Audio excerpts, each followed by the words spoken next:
Hello and welcome to Movie of the Year, the only podcast with the science and the screaming to determine the best movie for any given year. Of course, this season we are doing 2019, and tonight, ladies and gentlemen, we're doing The Irishman.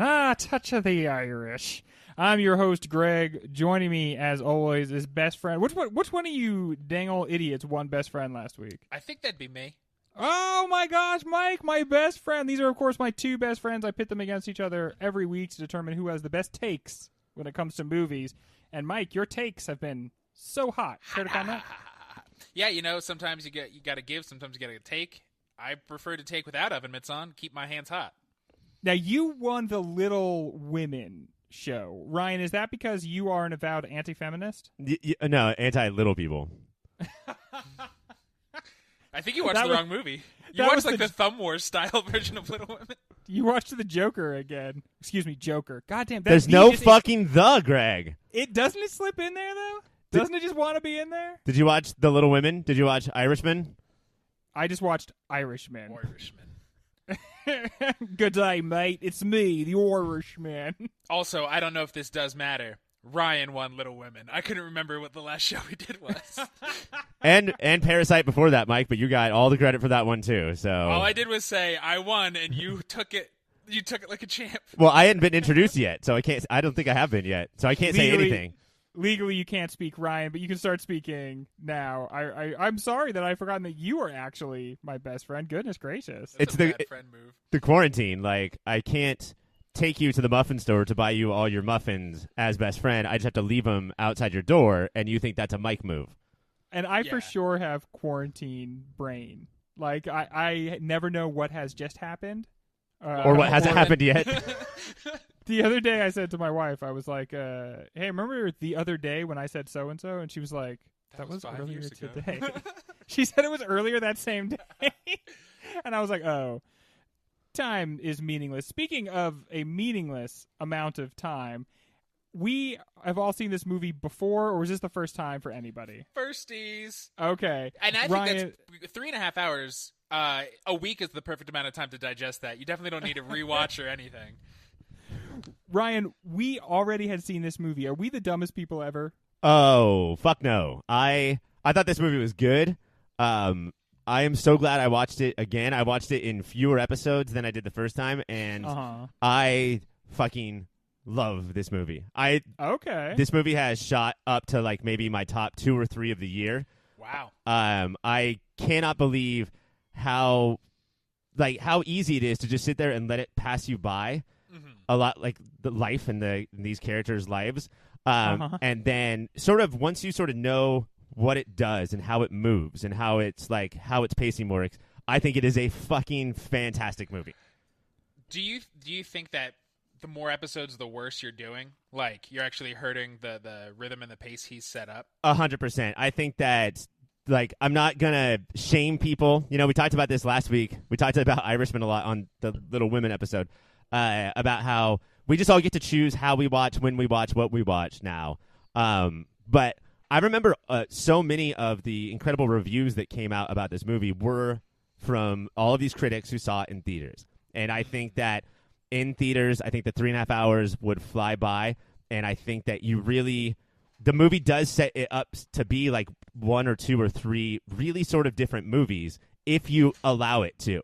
Mm-hmm. And if you don't let it, if you just take it all in, I think this being on Netflix was in a lot of ways a disservice. I think it'll still be remembered incredibly fondly, but like Oscar chances I think were blown because people watched it in chunks and it doesn't have the impact.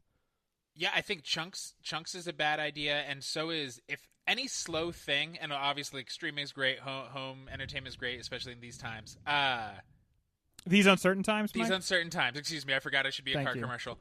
I want somebody to say chaotic times. I would prefer that. Let's just like in these truly chaotic times. And instead of having like the pleasant person like redo because they're just using old commercials with new voiceover, right? Use chaotic and then have instead of like that pleasant, almost British voiceover, have a screaming Jason Mantzoukas doing the like reading it. And just in the corner is the guitarist from Fury Road. Things, frankly, are fucked. All right, but why not buy a car? What was I saying? slow things in at home and our short fucking modern attention spans are a bad combo. Because even though my phone was there to take notes, I'm like, hey, buddy, your phone's there for other things. I'm like, no, it's not. I've decided to take notes on Flappy Bird. Flappy, flappy, flappy, flappy.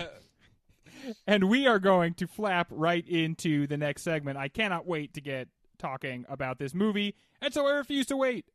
We will come back in just one sound effect.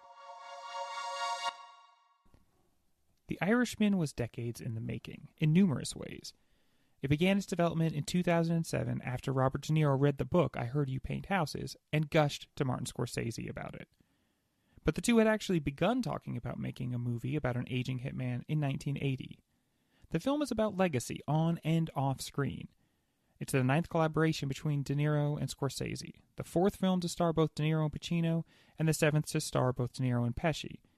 It's also somehow the first movie to star both Pacino and Pesci, and the first time Pacino has been directed by Scorsese. And it is both the most expensive and longest film of Scorsese's career. The film follows mob hitman Frank Sheeran over decades, with De Niro playing him at 24 and 80, and basically every age in between. Really just a film about old best buds made by old best buds. So, gentlemen, I ask you this. What does the movie offer to the gangster genre Scorsese helped define? Is it just a career retrospective, or is there something new here? I mean, I think that, to me, the career retrospective would be more like, I think there would be more Scorsese in it, and even doubling down on all of his old moves. And I can't believe how he just... And what would some of those moves be, Ryan? A lot of slow motion walking to rock music, and he goes inside a lot of inanimate objects. Will be inside of a flashbulb as it takes a picture. I think of the big Goodfellas scene where it's walking through the back of the club and walking past all the characters. The Copacabana shot, yeah.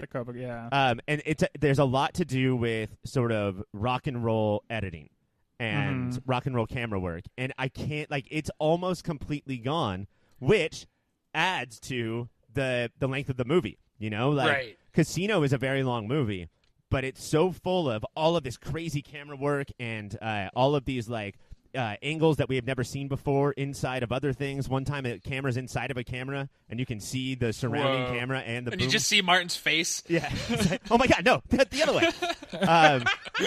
And the fact that this is so calm and patient, it's less of a retrospective and more saying that's who I was then. And if I try to do that again, it's a lie. I would look like Blink-182. Instead, I have to just make this movie now because this is where we are. And it's not just this is where we are directorial and his tricks or lack thereof. So they were moving and shaking to rock and roll, but these are old fucks. Even when they're young and call each other kid, they're super old. Yeah. Okay. Wait. I have one big question, and I'm sorry to interrupt. But I have to here. It's hard for me to tell. Is Russ older enough than Frank Sheeran to always be calling him kid? To have one 80-year-old man call another 80-year-old man kid, it's just so weird. No, yeah, I think there's a 20-year difference. Oh, okay. Yeah. I think Pesci's old makeup looks better when he first meets De Niro than De Niro's young makeup looks, so that is confusing. But I do think De Niro is supposed to be 18. Because I think they did a really good job with a lot of the CGI, and I do want to talk about that, and I feel like I'm a big CGI baby on this show. I always complain about it. But despite whether or not it looked good, it made it confusing to try to understand what people's ages were at different times, I felt like. And then at times they chose young actors and olded them up. Herc from The Wire was in as the oldest guy of all of them. That was... I'm Fat Tony Salerno. They used no CGI. They used Saturday afternoon Hercules Xena level makeup and effects for him. They could have hired anyone. They were like, nope, we need Herc, and we're going to put him in a subpar Eddie Murphy comedy fat guy costume. Hercules. It was like a melted mask from fucking Chuck E. Cheese. That's what I expected his first line to be, "So I'm in makeup." This undercover. I'm gonna try to use this sparingly on tonight's show, but the rewatching it, you're now used to the makeup. It's never shocking, and it's not exactly. It's still a little confusing, but it's never oh my God, why are his eyes like that? Those eyes, the White Walker eyes, and then you can pay more attention to what's going on around the characters and what they're saying, and then also you sort of get to think about why he would make this decision instead of casting older and younger actors, you know? Right. And I think all of that is so much more important than saying, like, the CGI is okay. Okay, Well, so we're talking about him and we're talking about this issue. So why does he do this? Why does he make the decision to do it this way? What do we get out of it? So that's circling back around to before the tangents of the saggy faces. I think it's less a retrospective of directorial styles and more of themes, right? And before, I think Scorsese, one, is obviously fascinated and does think mobsters are a little cool, but I think he always thought he was taking the violence to task, and I don't know if the audience thought that the way people fucking love Goodfellas and Casino. But this one, they are older, so it is reaching back to all of his movies, right? He's like, I'm using these same guys, so please remember everything they've been in together before. And this is the first time, like, De Niro looks sad while he does stuff. And I think that's very important and very impactful. Even though Frank Sheeran doesn't know how to express sadness or regret, you can just see in his flabbergastedness in so many scenes throughout the movie. He's like, I know I was badass in the last scene, but now I have to deal with what just happened. And I don't know if Scorsese's ever had one of his characters do that shit before. And I think that is very interesting. Yeah, his relationship with violence over his entire career is interesting. Like, I think it's complicated, but I think that really the through line is, doesn't it look cool on camera? That's all I'm saying is when I grew up and it was my favorite part of movies, and now it's my favorite part of movies. And now Scorsese has, given birth to a whole new 2-3 generations of people who say, yes, it does look cool in movies. Also, it looks cool in real life. I'm going to go do some. Or like that's the big fear. And I think that what he's saying is that we have to, like, at a certain point, we have to show the end, like we have to show the end of all of these, the movies that we've grown up on. They always die, and they get to this point. It's the Kurt Cobain thing, if Kurt Cobain was still alive, he'd be like some fat loser and we would not like Nirvana. You, Dave Grohl, suck it. Yeah, fucking Dave Grohl, move out of my basement, bro. But it turns them into legends, and I think that this movie is saying they're not legends. I need to make this movie that shows that if most of them stay alive, or if they do stay alive, then look what happens to them. Right, because most of them don't. I think a cool trick is most of the times you meet a character to the point when it didn't say how somebody was going to die. I was like, I want to know. I need to know how his daughters die. Like, just tell me how these people fucking die. Like the 6 Feet Under finale. That's what we need for every movie. Because even when in the first half is classic Scorsese, look how fun the mob is, everybody's a family, isn't this great, it'll be great forever, I'm sure. But by saying how they died, and it's always very violent, you're like, oh, you're reminded as they look cool that they die a horrific ending at age 30. Like stabbed 23 times on his porch. Yeah, next to his wife and kids. By 23 people. Was that Caesar? Yeah, that was when Caesar came in. Right after he invented the salad. But I think it's really audacious to sort of, like, this is the problem with, I always go back to the movie Jarhead, who said being in the army is boring, let's show that, and then they're just making a boring movie. And I think that that's part of what people's problems is with this movie, at least on the first time, and I recommend 4 or 5 times watching it, is that it shows the boring side way too much. And I think it's completely necessary for everything that's going on. You'll be watching. It allows itself to be so boring so many times. But you'll be watching a scene that'll be like 10 minutes, and you're like, why? We really couldn't have cut this. And then 20 minutes later, or by the end of the movie, or 3 weeks after you finish watching the movie, I just sort of realized, no, you could not have. Like, it was all important to what was going on. As one of Scorsese's elements or additions to this, it's a very funny movie, isn't it? Yeah, I think it's hilarious, and I think that what sometimes its comedic scenes lack in uproarious comedy. Like, there's a lot of Abbott and Costello moments in this movie. I think it makes up for in some watching these dudes act like dudes and having no self-awareness and being morons and hilarious. Yeah, so I think Martin Scorsese invented this, and Sopranos may have perfected it, but just aren't these the dumbest people you've ever even heard of? One interesting thing about this movie, I don't want to go in on it too hard, is what is the deal with having women in this movie and they are basically hardly ever speaking? Specifically, the daughter Peggy. What's the deal with that? That was so there were so many times Paquin was about to talk, and it looked like Martin was like, "Shh, honey, shh, shh, shh, shh, shh, shh." Who No. who gets screwed the hardest as far as being a Peggy goes? Is it this or the daughter, the Hamilton sister? Oh, Skylar for sure, and Peggy, because when she does talk, everybody's like, "Please don't." Okay, I was thinking about this recently. There is a line in Hamilton where Hamilton is singing about how much he loves Finally, Eliza. getting into it. And he says about Peggy, Peggy tried to take a bite of me. No, Angela tried to take a bite of me. Peggy, she confides in me. Oh, yeah, Peggy, she confides in me. When is that ever shown that Peggy confides in that Hamilton? one line. It's very secret. It's a very secret relationship. I think that the girl thing is hard. You know, like it's getting increasingly hard to say, well, why can't we just make a movie about dudes? Because that's what movies always have been, and eventually that excuse gets old.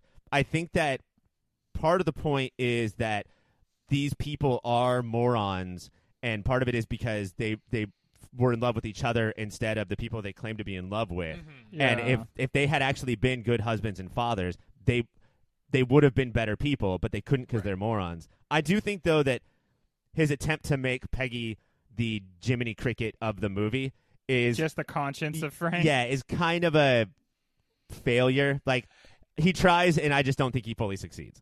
And I don't think if you're one, do better if you're going to do that. Two, don't cast Paquin like an actress everybody knows is very good to not let her talk. And one, like, she does a lot with her eyes because that's all she's given here. And Peggy is the daughter who sees everything. I didn't know there were 4 daughters for so much of this movie. Yeah. So she's the daughter who sees everything. He calls one of his other daughters, and it's like, who is this lady? Yeah, It's like, that's one of his other daughters. Like, oh, okay. Sure.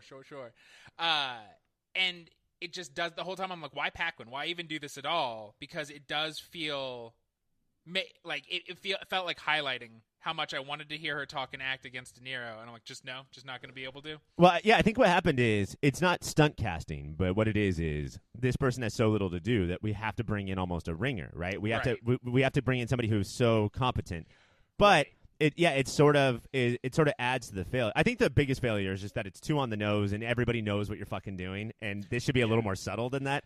But it's also we need someone whose face we don't recognize. I think that would have made it a lot better, you know. And like you have 3.5 hours. There's a story you want to tell, but you could tell if this is where you're interested. It is the fallout of the cool gangster lifestyle. You probably could have more scenes, and so it's not just Frank's story. Maybe it is also Peggy is a co-protagonist. Yeah, because I mean, it's pretty clear that her only job here is to be disillusioned by who her father is. Right. And so then to reduce somebody to just that very, like Ryan, like you said, the Jiminy Cricket thing, it's just, I don't know.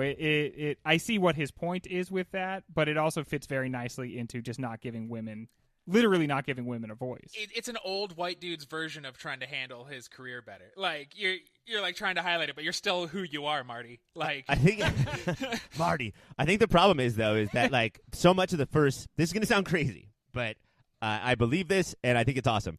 So much of the first 2.5 hours of the movie is to set up the final hour. And have the final hour just kick the shit out of you and your soul. And I think that if more time is given to Peggy, if she's a co-protagonist, then I think that's co-tagonist, then that's going to deflate all of it. And it sucks. It sounds like I'm saying less time for the girls, so there's more sadness for the boys. But I think that what he was trying to do with Peggy is a screenwriting trope. You know, it's like I read this in a screenwriting book, and he could have done it easier and more subtle and not wasted the fucking time of an actress. How different would this movie have been if Peggy were replaced by Peggy Hill?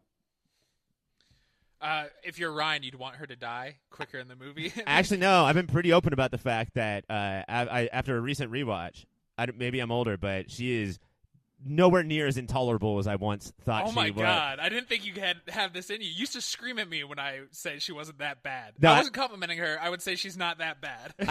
I don't know if it's because I'm older or if it's because they went in and like smoothed out all of her lines to make them more appropriate for me. But we'll never know. It's really Dale Dribble. Like he is fucking. I can't. Yeah. I would just fast forward through every scene he's in. He's fucking because awful. It turned out he turned out not to just be a small weird part of the population. He turned out to be like 48% of the people in America, and so it's not cute anymore.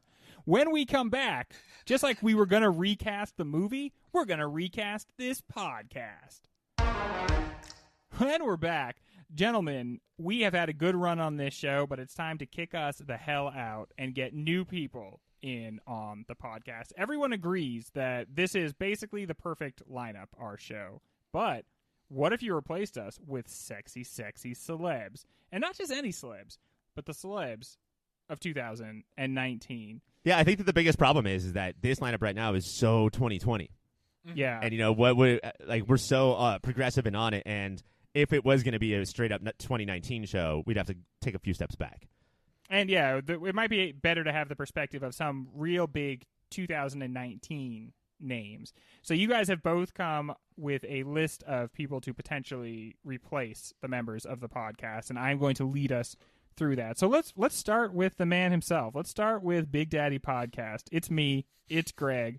Who are you going to replace Big Daddy Podcast with? Ryan, let's go to you first. Well, Greg, you're getting up there in age. You may not That's true. be as quick as you used to be, but Nope. You're still the king of the show. Oh, yeah. You're still the leader. Oh, yeah. You're still taking us two scrubs to the promised land. Mm-hmm. And the heart is there. Maybe, last year you used to be on Superhero Hour.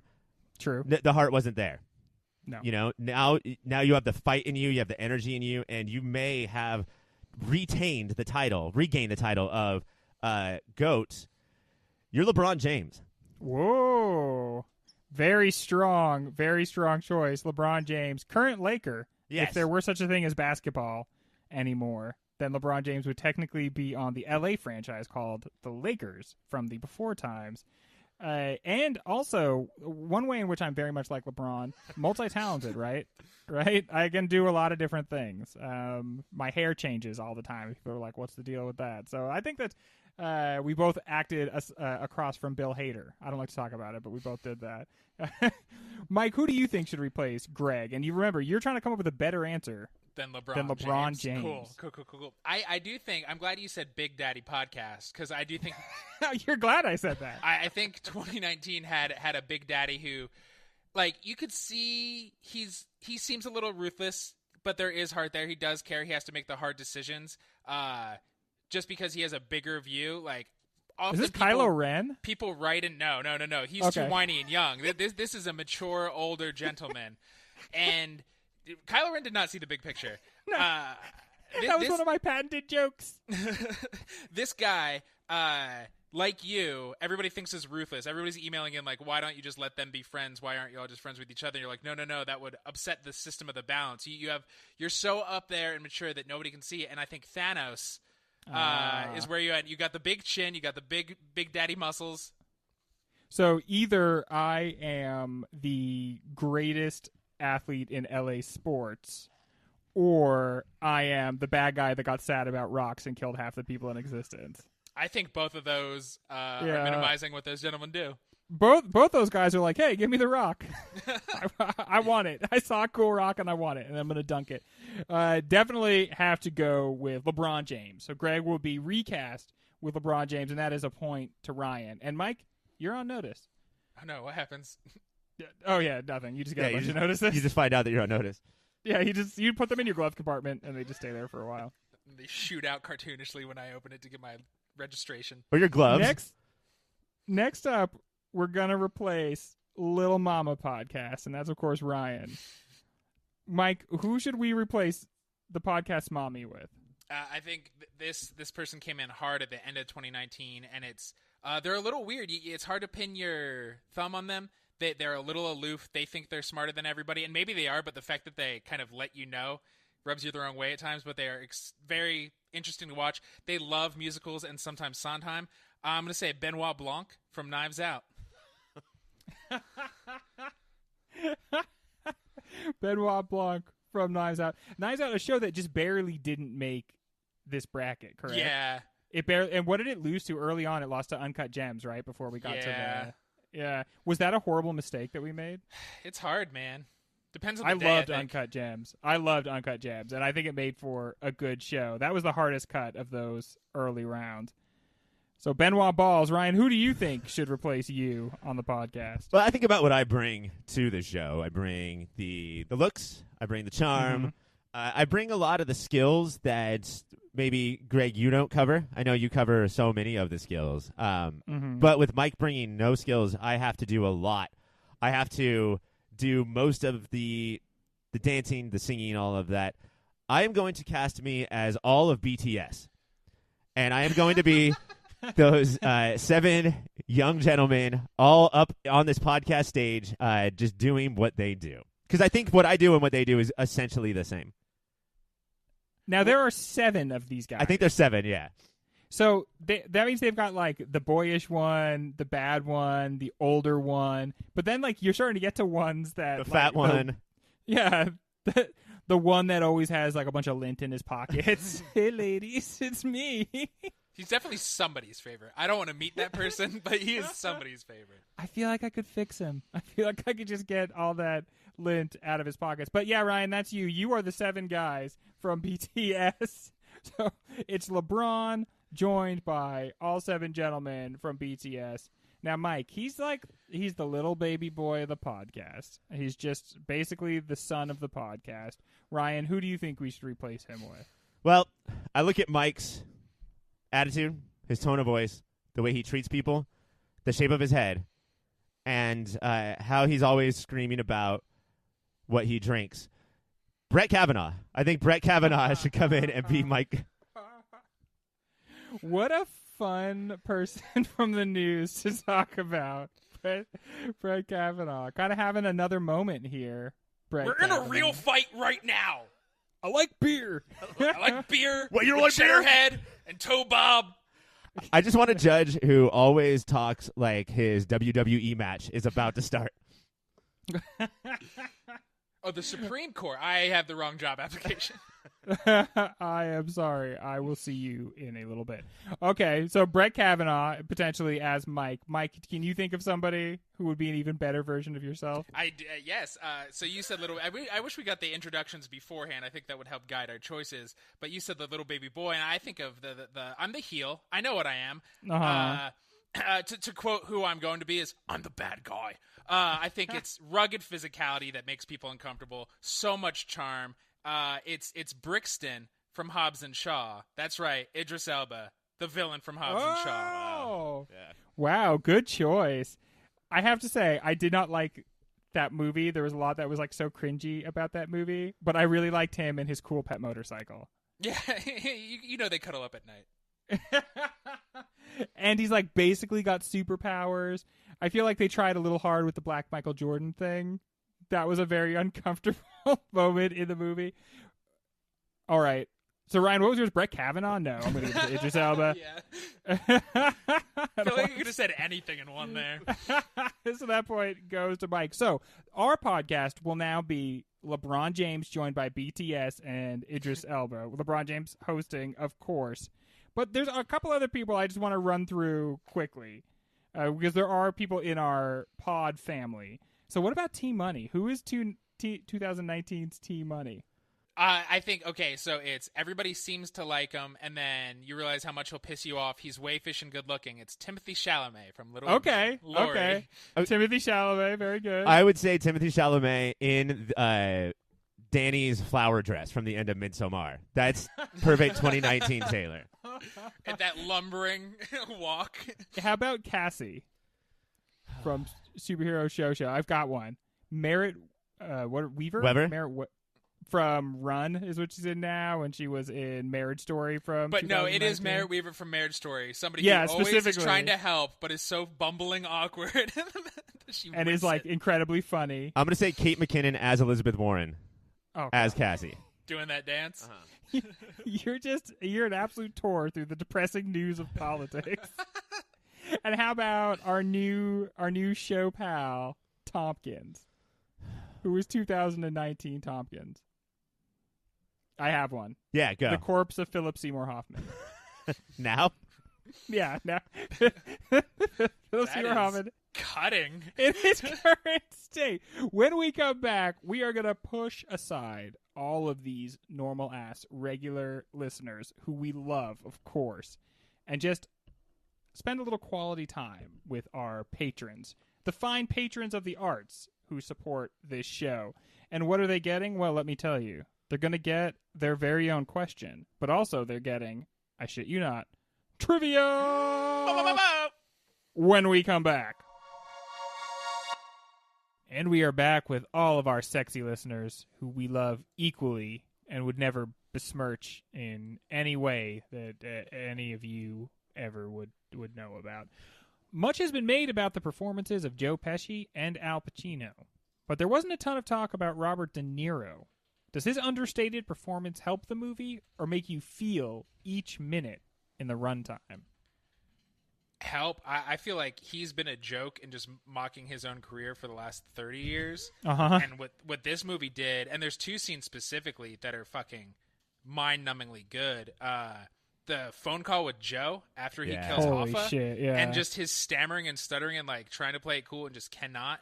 And then when Russ tells him in that kitchen while he's just like calmly making a salad that he is going to kill Hoffa. Those two scenes, like, and there's a lot throughout the movie, but those two are like, oh yeah, this guy is a powerhouse actor. Okay, let's take those one at a time. I think that the go-to in the movie is the phone call to Hoffa's wife after he killed Hoffa, and also I think Peggy sort of knows as well, and is sort of saying Peggy, like because he would have already called if he didn't know that he was dead because he did it. But no, now she's being like that dickhead in your improv class that's just like, why don't you go do it? Why don't you you stand up and go fucking make that call? I would recommend that if you have not seen this movie yet, at least for this scene, do not have subtitles on. I almost always have subtitles on when I watch anything, and the amount of times that the subtitler has to write like muttering or stammering really does take like the punch out of the scene.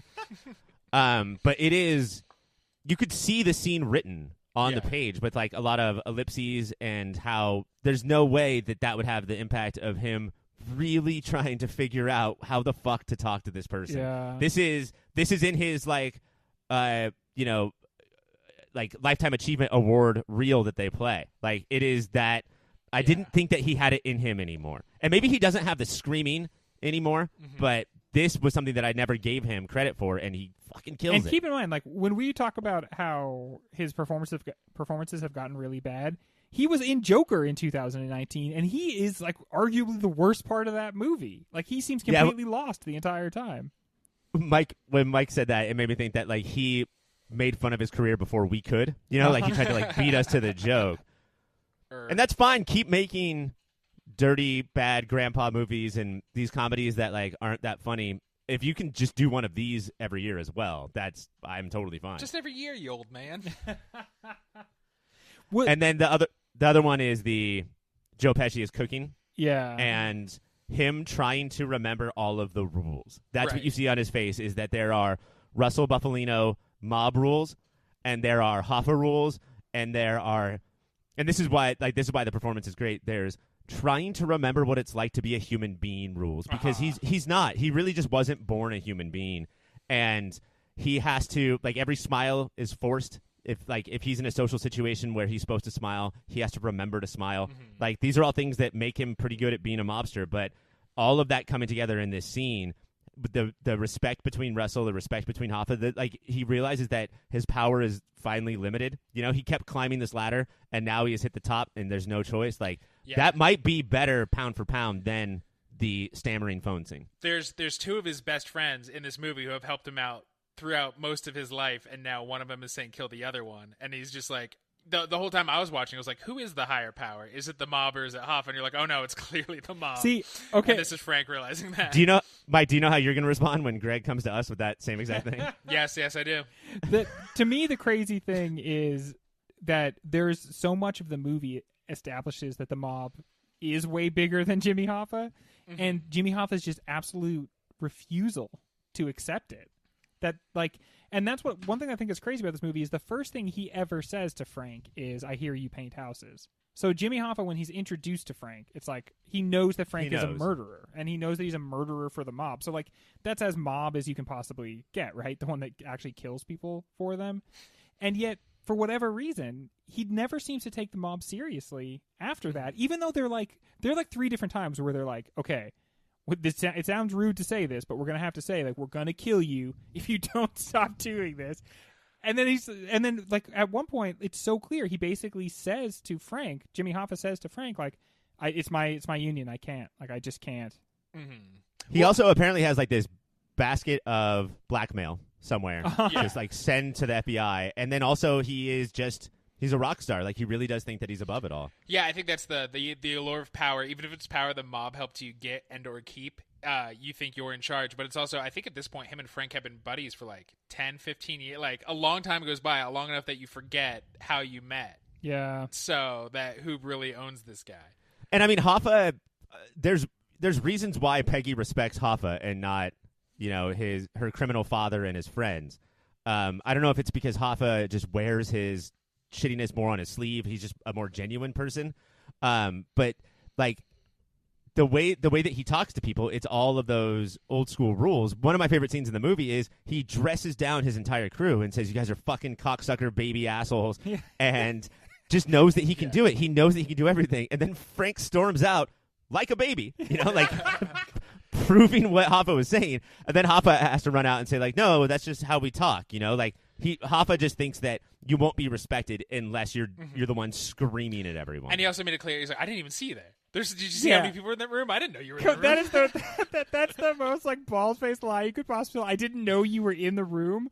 Okay, there's like 10 dudes in that room, and you're yelling at all your subordinates, and he's one of them.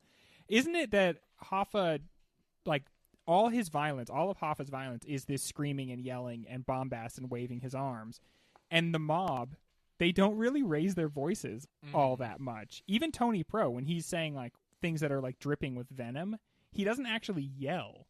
He just sort of says it through gritted teeth. And that sort of contrast between the bombast and violence of speech and the violence of just like, no, dude, like, this is violence. Right. We will stab you in front of your kids on your porch. I think that the other thing that like separates De Niro and at least Pacino's performance and their characters is I don't think Hoffa's a sociopath. I do think that Frank might be. Yeah. And like Frank really I don't want to armchair psychiatrist, but he might be. I think not having any color in your eyes may just lead you to be a psychopath. But Frank can be okay being alone, and Hoffa absolutely cannot. And like he feeds off other people. He feeds off liking other people and other people liking him. And the whole door being open thing is, I think, a big part of the movie about what stage you are and what type of character you are. And that's also what draws people to Hoffa and allows De Niro to just be more understated, Well, I think there's something very interesting about Hoffa's like obsession with ice cream and then later chili dogs. Tony Pro likes fashion. Like there's these very human things. Frank has none of that. Frank has no human interest or obsession. And He's we just don't even see a golem who goes from place to place. And we don't even see why. He never even talks about like, I wanted the power, I wanted the prestige, I wanted the money. We never see, for the guy that's supposed to be the main character of this movie, we never see like why he does this or what it means. He's just a Terminator. He just moves forward. It's a chance meeting first with Russ, and then when they rerun into him, it's just different people say, you should do this, and he goes, oh yeah, okay. I do think it's that the Master sort of did this, but there hasn't been that many movies that explore like how fucked up World War II made people. And this is definitely that. Like, he is a killer because of World War II. And so when he got home and people said, go kill these guys, he's like, well, I've killed folks. Oh, thank God. I know how to do that. Like, I don't know how to be with my wife and daughters, but I can definitely kill people. I mean, that's another question that this movie brings up is was he good at World War II because he's Frank, or did World War II create Frank? Right. Yeah. Being good at World War II, I bet that was a good skill to have back then. But yeah, like what we're saying is those murders, like those were prisoners of war, and they were under his control, and he shot them point blank and was probably a hero for it. Probably got an award. And then he gets home and does the same thing. As far as he is concerned, it's the exact same thing. And we're like, no, that's naughty. They weren't, those were Americans, or whatever reason we say that this is good and this is bad. Right. And that can make you, I can see how that might make you crazy or help you go down the crazy path you were already on. Uh-oh. You know what that sound means? We are entering the speed round. Gentlemen, is this the first movie that shows how being an assassin is actually pretty uncool? So boring and methodical. hours of driving and looking at maps. I bet it'd be better now. There's music and podcasts and GPS, but you have to really learn the map. And then your boss just says, drive 8 hours, and then drive back, and you just have to go, yup. And I'm thinking of like Jason Statham or like Agent 47 or like all these really cool like Renault from The Professional. Like There's no time to fucking hook up. There's no time to club.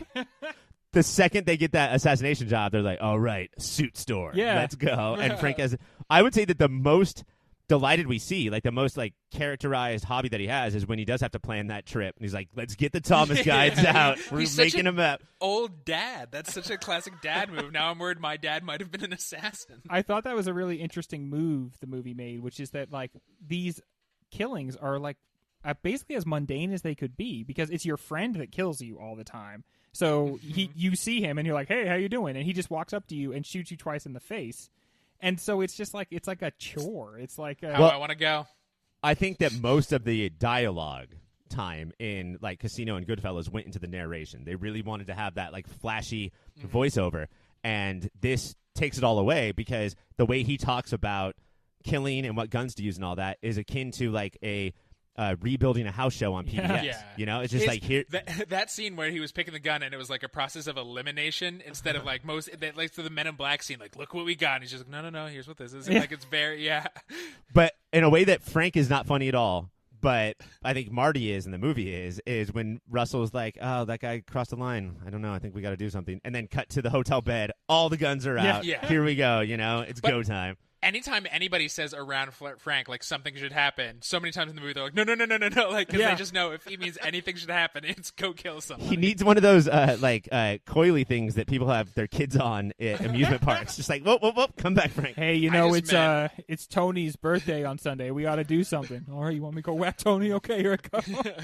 What? I'm at a surprise party. The other thing too, and this might be because De Niro is old as shit, but I don't think it was. The way that he shoots a gun is so not cool, dude. And so like practical, and it's like it's very like close, and it's just I just have to hit the person in the head. I do not have to like turn the gun to the side. There's no I don't have to ego. parkour off the wall. When they go, I think it's when they kill Sal. Sal comes out with his big glasses, and it's Frank and another guy, and he's just like, "Oh, hey guys!" But yeah, they both look like the dorkiest you've ever shot a revolver, and they're just like, "Ping, ping, ping, ping."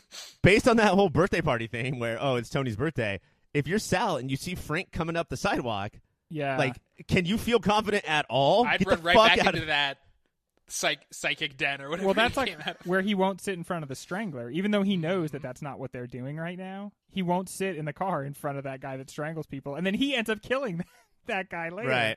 I thought he just had a kink for sitting in fish. Was that guy like buff?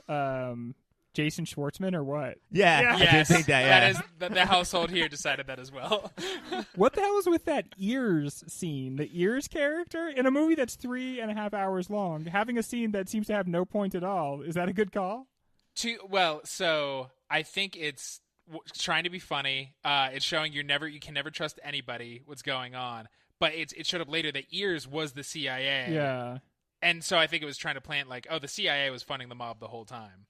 Yeah, like I think this is a movie about the mob, but this is also a movie about like flaming the country shit so everybody can see. And, just like this weird constant Cold War that was almost akin to like Mad Magazine's Spy versus Spy, where everyone's stupid, everyone fucks up. But yeah, to save a little bit of time, but it would have been less funny, is find a guy with big ears. But instead, they found a guy with normal ears, and he's like, "I know what you're fucking looking at. I fixed them, okay." Ear reduction surgery. When Russell Buffalino says higher ups, who are the higher ups? Is that higher up in the mob, or is it like? Yeah, I think there's people like that are in charge of Angelo, Harvey Keitel's character, and they're so behind closed curtains. They're so up there don't even that see them. Yeah, we can't. They just straight are the Bushes and the Kennedys. Eventually both sides come together at the top. So it seemed like Tony Salerno and Keitel were like the highest up, at least that we got to see. But there's even like the shadowy Illuminati of the mob. Yeah, that I was wondering about that because I feel like there's a layer to the mob that we always see in movies like this, and they're always alluding to some other layer. And I'm like, is that like people in Italy or where? The vampires. Okay, that sounds cool. I watched the scene of the Frank's big, huge life celebration party with Scorsese doing commentary over it. And when Joe Pesci and Robert De Niro are upstairs talking before that one comedian comes up, Crazy Joe, they're looking down and they look at Angelo and Hoffa shake hands. And Scorsese's like, this doesn't make sense for their characters. They wouldn't do this. But Harvey Keitel and Al Pacino had never been in a scene before, so what the fuck? I just shot that real quick. That's adorable. I know, dude. It makes me like him more, not less. Let them do a little handshaking. Well, it is award season, gentlemen, so it is time to start handing out awards to this movie when we come back. There is simply nothing better than awards, and they mean so much to each and every one of us. So let's get right to it. If we were giving out an award for the best pound-for-pound performance of the film, who's it going to? Mike? I wanted to so argue to figure out why it should be Jesse Plemons or like a side character who this just question is a crushed it. trap. But and I'm sure at someday we'll get to our Alec Baldwin and Always Be Selling. Like we'll find that movie, but this is not the season for it. For the specific scenes we talked about before and the rest of the movie, it has to be De Niro. Ryan, can you disagree with that? Well, first of all, I want to comment, Mike. Do you understand that you're Jesse Plemons' love? This actor that you love because he's like this chubby, pale redhead who you can remember being thin but isn't anymore. You understand where all that comes from, right? Oh, now I do. It's Pesci. I'm so glad they asked 50 times and not 49. I think that he owns the screen by doing very little for the first time. Because let's not just think about his Goodfellas and Casino characters, but if you also think about the Lethal Weapon movies and the Home Alone movies, like this is not a understated actor. And for him to just say like, I'll do your stupid movie, but I'm going to do only this. I cannot believe how well it worked. Yeah. And I think it makes a case for like, if you're in, and Mike, you might have said this earlier, if you're in that position in the mob, you're not the hothead. Right? Because you won't last. You won't make it. I'm going to give that one to Ryan. Joe Pesci wins pound for pound performance in the movie. Boo. How about cringiest moment in the movie? Ryan? I mean, again, it's hard to do this in 2019 because everyone's trying to be woke, and a lot of the classically cringy moments were very much on purpose. The one that really stuck out to me was Al Pacino and Al Capone from Boardwalk. Yeah. That guy's so good. Underrated actor. I love that guy contended for pound for pound Stephen performance. Graham, for sure. I want to say. Yes, yeah. So good. They're screaming, and then we already know that Al Pacino's against Italians, but he says, "You people," and then Stephen Graham says, "What do you mean by you people?" And that's to me, it feels like a conversation that's only started over the last 4 years. It feels like jammed in a way to make a conversation more modern. There's no way that conversation would have gone down like that. It also felt weird for a white guy saying it to another white guy. Yeah. And then Robert Downey Jr. walks in and he's like, "What do you mean by you people?" What do you say, Mike? What's the cringiest moment for you? I think, again, we talked about it before, it's the 5 or 6 times it looks like Anna Paquin's going to have a great monologue, and the movie's just like, no, and drags the camera away from her. Yeah, there's 3 points where she opens her mouth, and you can hear Scorsese scream cut, and then it just goes to the next scene. Does he hate her? So the winner of the cringiest moment is Anna Paquin not getting to speak in the movie that she was in. All right, so the next award goes to Director's Signature Moment. What is the signature moment for Scorsese in this, Mike?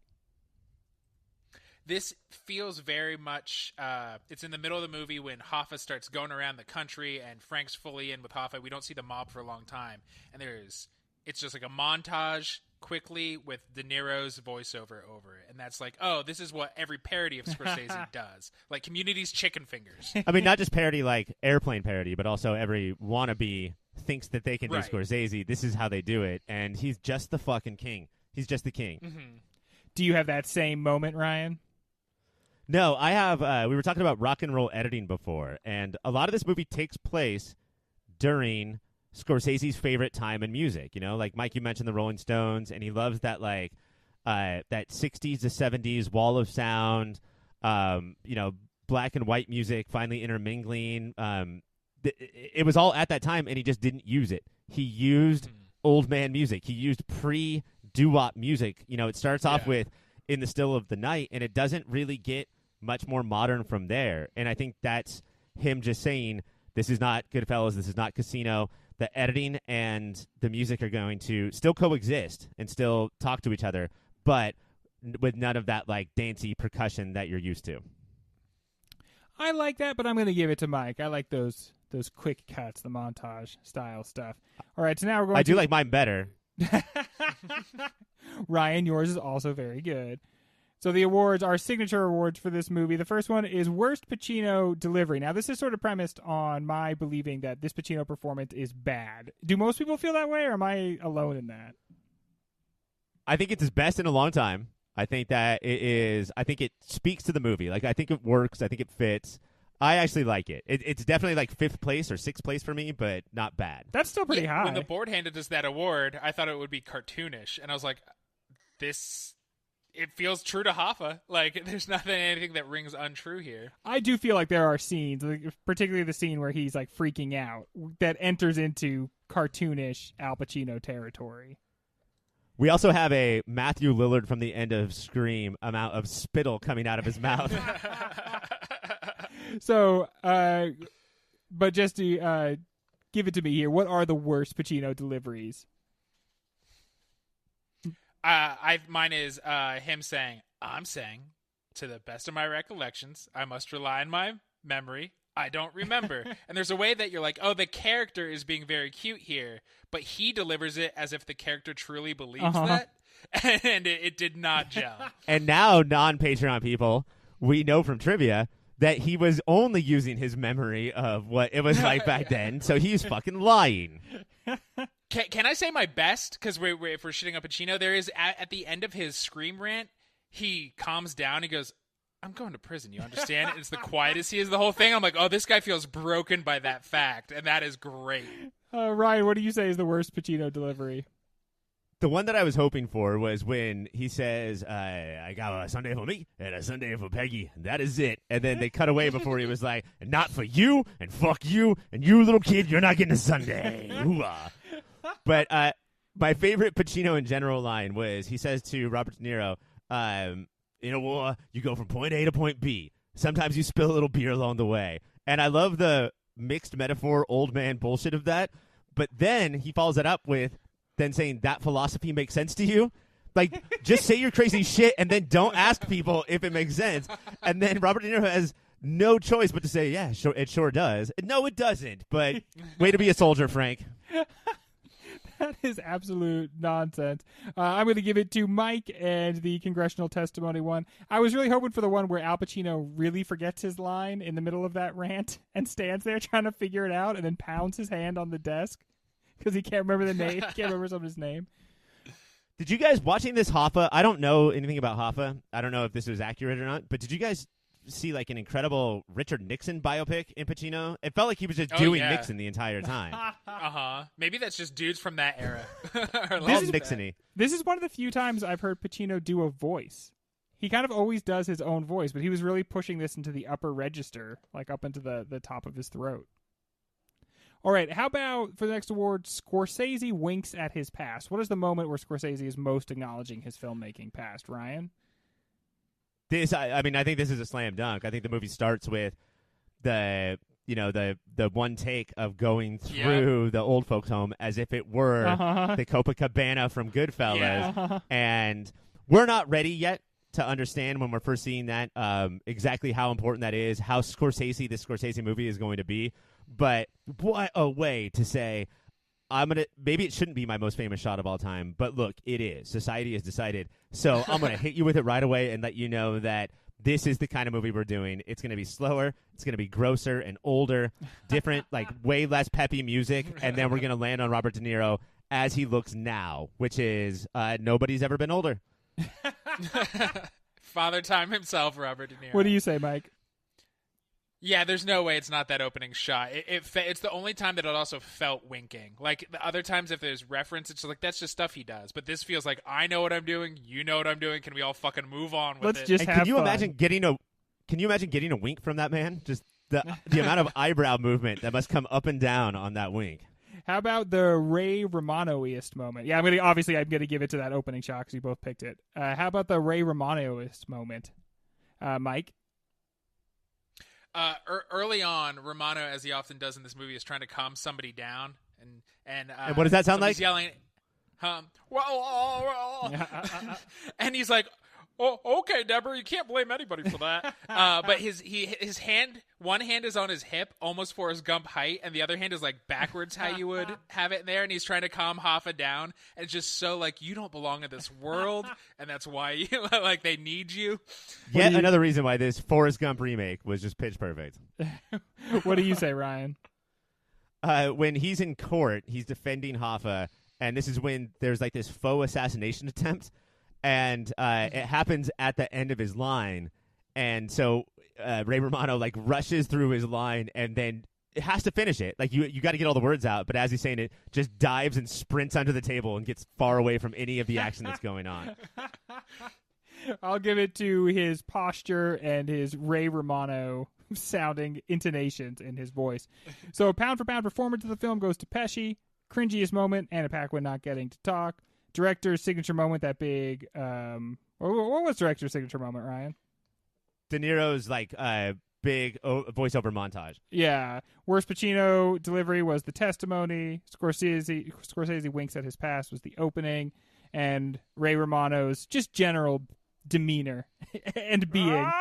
Deborah, the kids, what are we gonna do? Well, that is the awards. That means we have come to the end of the show. I am going to tabulate the scores, see which one of these knuckleheads is going to be my bestie for the resty, and then we will talk about how we think this movie is going to do in the bracket overall when we come back. And we're back. I have tabulated the scores. Ryan, you scored 30 points. 30. What the fuck? Little Irishman there. That's a very good score. And Mike, you scored 28, so that's less. So Ryan, you won. Shit. You are the best friend. Master of tension. This weekend. Ryan, for the rest of this weekend. Oh, wait, actually, this is the last show of this season before we go into like the end of the season stuff, right? This is the last movie that we're covering. Isn't that correct? Mm-hmm. Yeah. So yeah, this is it. I mean, Patreon listeners, they get one more movie. They are going to hear us talk about Cats, and that will be on the Patreon only feed. So really, this is the even if it's just for 1 month, this is the time to jump on that Patreon bandwagon. But yeah, when the poor people hear us next, it will be giving out awards and talking about the best movie of 2019. I can't wait for the Cat Show to just be like, so, gentlemen, let me ask you this. What? What's huh? What?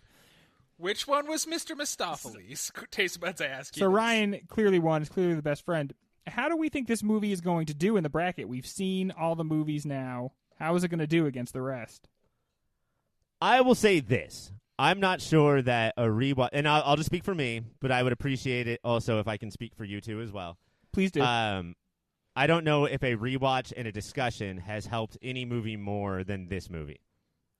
Yeah, I agree with that, definitely. Yeah, both accounts. Like, and if you guys had come in and said like, this movie's okay, but it's kind of boring, I think I would have been less swayed. But you guys both loved it so much, and I was like, yeah, this is a pretty good movie. What do you think, Mike? Yeah, I've only watched it the one time, and I got to tell you, I'm not going to watch a 3.5 hour movie again before next week. We did it. But Dad did it. But it had been months in between. Yeah, I think it has a chance. It'd be hard. It would have to be a pretty bad Scorsese movie to say he doesn't have a chance of taking it down. Well, I mean, and that's happened. You know, like, did you guys see Kundun? No. No, I refuse. What is there's? that? I mean, there's a lot of people who don't like Hugo, which won like 8 Academy Awards. Mm-hmm. But this is Shutter Island gets poo-pooed. This is his sort of like, we get to see him at his Goodfellas and his Silence. Was that the Adam Driver monk one? Oh shit! You want to talk about a slow movie? movie? Silence is a slow movie. But we get to see both of those Scorseses in the same movie for the first time, and I think that it was incredible. I'm gonna fight for it. This is gonna be my Magnolia of 2019. Well, I'm excited to see that. Good luck to you, Irishman. I hope you don't run afoul of any of us. Next week we will be doing the show I guess the first round to see who is going to move on. But until then, when you're on the internet, Ryan, what sites should people go check out? There's yourpopfilter.com, which is our host site. It has all of our podcasts. If you don't really understand how to do podcasts, if you like log on to AOL and hope to hear sound come from your computer, other than you've got mail, then go to yourpopfilter.com, and that's your place where you can get every single one of our podcasts. And there's pictures of us, I think. You have to dig, but you can see what we look like on yourpopfilter.com. Gross. Also, I mentioned it before, but patreon.com/yourpopfilter is the way that you can get all of the content. You don't have to listen to all of it, but you at least have the option to. And I like the options. I think $5 a month is worth having options. Yeah, maybe you don't like options, but we're big fans of options here. On social media, on Twitter, you can find us at yourpopfilter.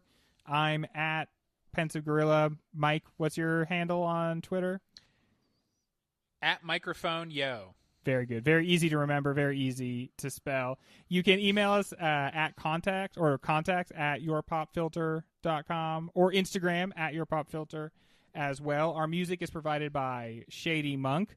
Guys, I feel like that's it. We have other podcasts, Superhero Show, OCD. The OCD. Right?